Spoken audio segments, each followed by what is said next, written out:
पास कुदरत ने वो तरीके बताए हैं, अगर हम उनका इस्तेमाल कर लें। सबसे पहला तरीका, चूँकि टाइम कम है, मैं अपनी समेटूँगा गुफ्तगू के साथ साथ। सबसे पहला तरीका, अगर आप शुगर को, ब्लड प्रेशर को और कोलेस्ट्रॉल को और ब्लॉकेज को रोकना चाहते हैं, तो सबसे पहले आप टाइम एज मेडिसिन, अपने टाइम को ठीक करें। टाइम एज मेडिसिन इसको यूज़ करें। मतलब ये कि एक बंदा सुबह 8 बजे नाश्ता करता है, 12 बजे लंच करता है और 6 बजे डिनर करता है, तो परफेक्ट है। उसका खुद ब खुद टाइम एज मेडिसिन, यानी कि यही चीज़ उसको बीमारी से बाहर निकालेगी। आप तजर्बा कर लें, अगर आप इसके मुताबिक अपना नाश्ता, लंच और डिनर करते हैं तो आपकी शुगर नीचे आना शुरू हो जाएगी, आपका कोलेस्ट्रॉल नीचे आना शुरू हो जाएगा। और ये ज़्यादा दिन में नहीं है, ये 5-7 दिन में आपको खुद ही पता चलेगा। और अगर आप इसका उल्ट कर दें कि सुबह 6 बजे नाश्ता है, 12 बजे लंच और 8 बजे आपका डिनर है, तो आपकी शुगर भी बढ़ना शुरू होगी, आपका बीपी बढ़ना शुरू हो सकता है, कोलेस्ट्रॉल बढ़ना शुरू होता है, क्योंकि बॉडी फिर बाद में जमा करती है मगर के बाजू खाते हैं। तो अगर आप सिर्फ टाइम ही चेंज कर दें तो बीमारियाँ वापस जा सकती हैं। तो बड़ा लंबा चौड़ी हिस्ट्री नहीं है, सिर्फ टाइम ही चेंज कर दें। आपका सर्केडियन रिदम जो डिस्टर्ब है, अगर आप उसको ठीक कर लेते हैं तो बीमारी खुद ब खुद वापस जाएगी।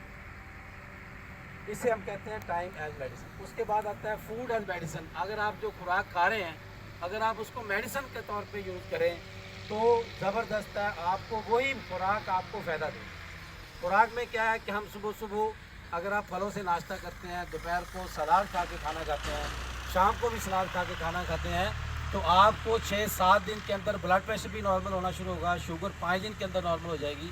और अगर बाकी जो बीमारी है ब्लॉकेज की और ये वो खुद ब खुद ठीक होना चाहिए। तो ये वो बातें हैं जो तजर्बे से गुजरी हैं। यानी आप अगर अपनी शुगर को नॉर्मल करना चाहते हैं, जितनी ज़्यादा है तो वो 5 दिन में ही नॉर्मल कर दें, सिर्फ डाइट से और अपने टाइम चेंज करने के लिए। तो इसके मतलब मेरे ख्याल में आवाज़ शायद पीछे नहीं जा रही होगी। अगर कोई क्वेश्चन है तो आप कर लें, उसके बाद फिर हम मज़ीद गुफ्तगू कर लें जो अभी बात हुई, ताकि आप लोगों को इसका फ़ायदा हो। जी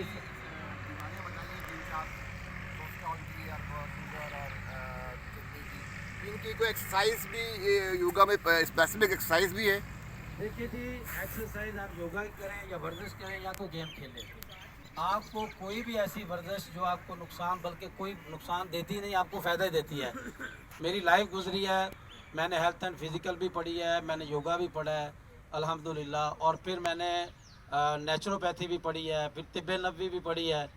तो मैंने ये निचोड़ निकाला है कि आप कोई भी वर्जिश करते हैं, अब योगा सारे मैंने जितने ग्राउंडों में एक चक्कर लगाया, कोई सारा योगा नहीं करता, कोई सारी वर्जिश नहीं करता, मिक्स है, सारी मिक्सोपैथी है। ऐसे है कि नहीं? तो जब आप कर रहे हैं तो इसका मतलब है कि आपको फ़ायदा हो रहा है, हर ग्राउंड में फ़ायदा हो रहा है। कोई बंदा ये नहीं कहता कि नहीं, आप जो काम करते हैं ये सिर्फ मैकेनिकल में आएगा। आपकी बॉडी के 3 पार्ट्स हैं, एक पार्ट्स हम कहते हैं इलेक्ट्रिक फील्ड, एक कहते हैं मैकेनिकल फील्ड और एक कहते हैं केमिकल फील्ड। आप ये जो काम कर रहे हैं, जितना भी हमारा मैकेनिकल बॉडी का सिस्टम होगा, जोड़ का मसला होगा, पट्ठों का मसला होगा, इससे खुद हल हो जाएगा।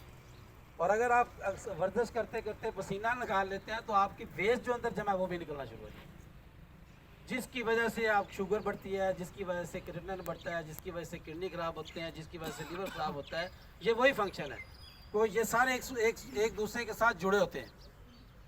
तो इसका मतलब यह है कि आप ब्लड प्रेशर, शुगर, कोलेस्ट्रॉल सारी ज़िंदगी भी लगे रहें, मेरे तजर्बे के मुताबिक सिर्फ वर्जिश से ठीक नहीं कर सकते। 25% वर्जिश आपको फ़ायदा देगी, 50% आपको खुराक फ़ायदा देगी और 25% आपको नींद फ़ायदा देगी। ये जुड़े हैं एक दूसरे के साथ। मैंने ग्राउंडों में देखा अभी तक शुगर नॉर्मल, सिर्फ इससे नहीं, खुराक जब तक ठीक नहीं करेंगे आप इसको लेवल पे नहीं ला सकते। नेक्स्ट सवाल। सर्दियों में पसीना इसलिए नहीं आता कि आपकी वर्किंग कम है और आप पसीना निकाल नहीं सकते। अगर आप फिर भी पसीना निकालना चाहते हैं तो आप गर्म पानी में बैठ सकते हैं, पसीना निकाल सकते हैं। मेरा सवाल ये था कि ये चीज़ें कुछ फूड के हवाले से कि किन चीज़ों से ख़ास तौर पर इस उम्र में हमारी ज़्यादातर जो 60+ के हो गए परहेज़ करनी चाहिए? देखिए जी, सबसे बड़ी बात, जो सबसे बड़ा परहेज, एक बात याद रखें, बड़ी हिस्ट्री में चले जाएंगे तो 8600 बीमारियां मैं नहीं गिना सकता। इस वक्त जो रिसर्च हुई है 8600 बीमारियां नहीं गिना सकते, सैकड़ों जो टेस्ट आ गए वो टेस्ट नहीं बता सकते। लेकिन एक बात याद रखें आप जब भी कोई चीज़ खाएं देखें ये अल्लाह ने बनाई है कि बंदे ने बनाई है। अगर ये अल्लाह ने बनाई है तो वो आपको फ़ायदा देगी, अगर ये किसी इंसान ने बनाई है तो उसके साइड इफ़ेक्ट ज़्यादा होंगे।